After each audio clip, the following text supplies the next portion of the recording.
Okay, this video goes out to Eric. Eric wants to know, how can I continue to get better and better without traditional lessons?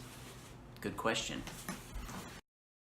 So something that I like to use in my own practice to make sure that I keep getting better, and this also helps with information overload when you just don't know what to work on because there's so much information out there. There's so many things that different people are telling you. You don't know what to do. Sometimes it's conflicting. It's a lot. Anyways, so a really simple formula or strategy for continuing to make progress is just this: fix known problems. Fix known problems. That's it. So what does that mean? Well, first you need to identify known problems. You might already know some things that you're not really good at. Which, by the way, before we go any further, there can be many different aspects of trumpet playing and being a musician that you're not yet competent at.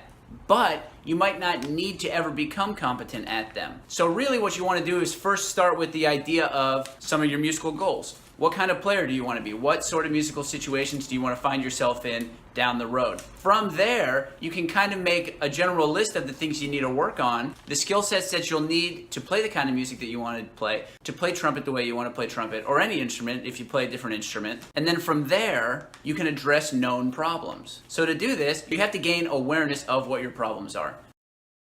Your single tongue isn't that quick. You have problems with your range. You can only play up to a high C. You don't know that many tunes. You start to write these things down in a little list. That's going to give you a list of known problems right there. Another way that you can identify problems and make them known problems as opposed to unknown problems is to record yourself when you're playing something that you can already play pretty well. And when you go back and watch the tape, things are going to become instantly apparent to you that you may not have noticed before when you were just in the moment doing it. So list out your known problems as they become known to you. You can also keep a running list of this. If you keep a practice journal, just have a page called known problems or things I want to fix, things I want to get better at, and just make bullet points as you go. As soon as you notice something, write it in. These are the things that you're eventually going to add into your routine. Obviously, we could come up with just a laundry list of known problems, and it would get extremely overwhelming to try to tackle them all at once. So we're not going to worry about fixing them yet. We just want to know they're there, make a note of them, and then as we go, we will systematically make easy changes to our routine to address those problems.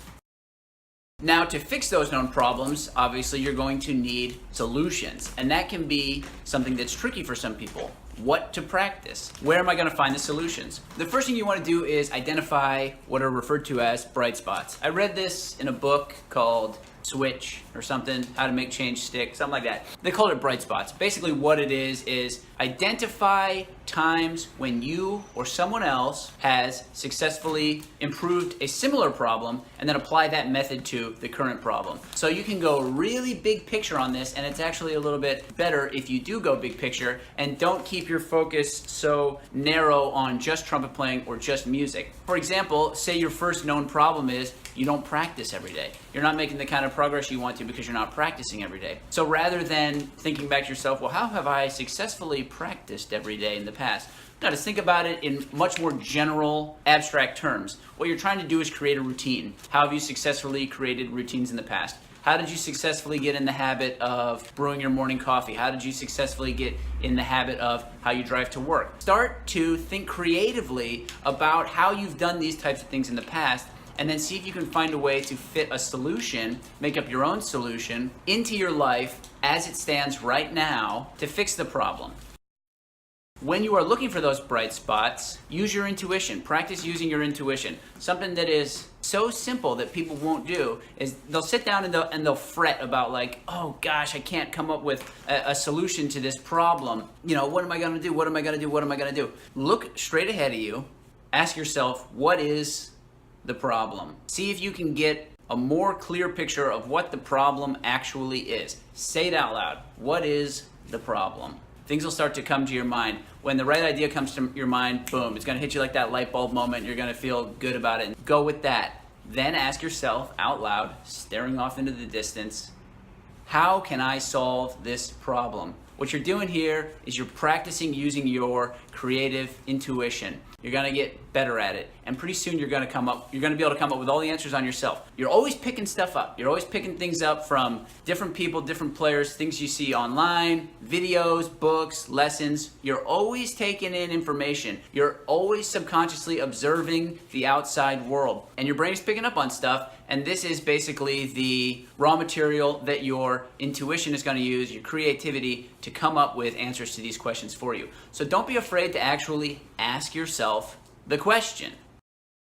That leads me to this other point, that you don't want to be too idealistic about this. You don't want to try to find the number one problem and find the number one perfect, most ideal solution. You just need to identify a problem and find a solution.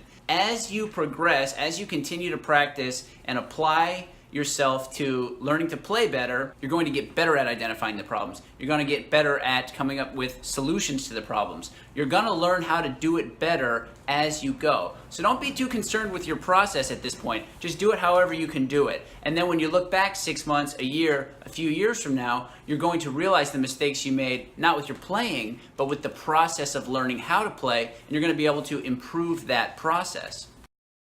And then one last thing that I'm going to suggest for you guys is don't be afraid to go full scientist mode on this. Just totally trial and error.